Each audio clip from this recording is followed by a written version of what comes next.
देखिए दोस्तों, Dubai tourism और बिजनेस मॉडल को लेकर के काफी ज्यादा फेमस है, जहां की नागरिकता पाने के लिए लोग किसी भी हद तक जाने के लिए तैयार होते हैं। लेकिन तो दुबई एक ऐसा देश है वो किसी देश के नागरिक को देने के लिए तैयार नहीं होता।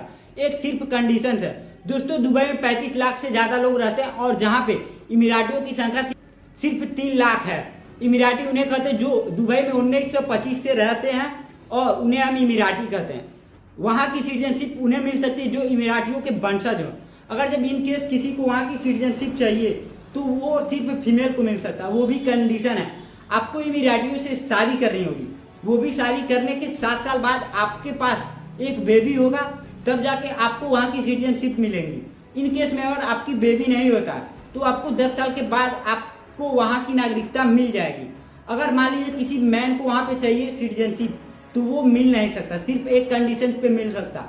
अगर जब आप एकदम एक्सपर्ट हो, इंजीनियर हो, आप किसी भी बड़े फैमिली बैकग्राउंड से हो, आप डॉक्टर हो, तो आपको वहाँ की सिटीजनशिप मिल सकती है। अगर आपके ऊपर क्राइम रेट 0 है तो, क्योंकि दुबई मांगता है क्राइम रेट 0, वहाँ पे क्राइम रेट 0 है।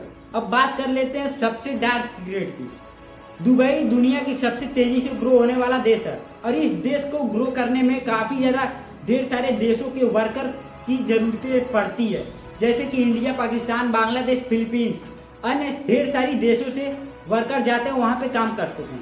और वहाँ की सरकार वहाँ के एम्प्लॉयज़ को सपोर्ट करती है कि आप वीज़ा भेजिए, टिकट का पैसा भेजिए, आप वर्कर मंगाइए, अपने कंपनी में काम करो, दुबई को आगे बढ़ावाइए।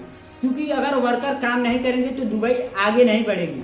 दोस्तों, यहीं पे स्कैम होता है। दुबई के जितने भी एम्प्लॉयज़ हैं अपने अपने कंपनियों में बुलाते हैं और दुबई की सरकार की वहाँ से अनुदान हट जाती है, यानी कि सरकार से मतलब हट जाती है। आप प्राइवेट कंपनियों में जाते हो, दुबई में काम करते हो, वो आपको मंगवाए होते हैं वीज़ा और पासपोर्ट, या पासपोर्ट आप खुद बनवाते हो, आपके पास टिकट की पैसा भेजते हैं और आप जाके उनके कंपनियों में काम करते हैं। कंपनी में आप जाओगे तो सबसे पहले आपकी पासपोर्ट जब्त कर ली जाएगी कंपनी के द्वारा।